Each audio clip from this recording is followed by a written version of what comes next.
Towards the end of this video, I'm going to share with you how you can get a free 130-page book on becoming more strategic, focused, and competitive.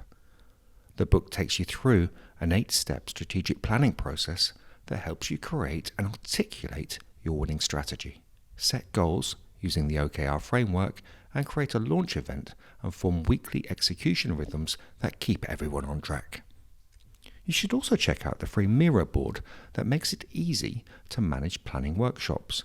And when you're ready to bring your strategy to life and manage your growth in software, you should also check out Zocri.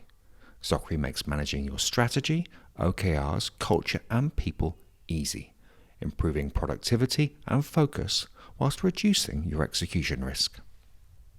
Okay, we're now at the stage where we're ready to launch our strategy and our OKRs to the company, and we're going to do those through something that's often called a town hall.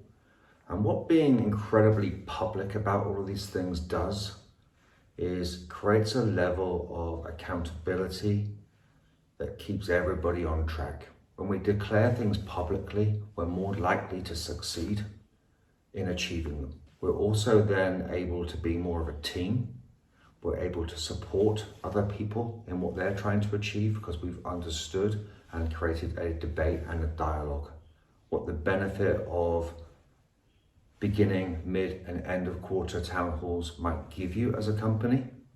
Take a look and see whether these big events are for you, but there are definite performance advantages in following them.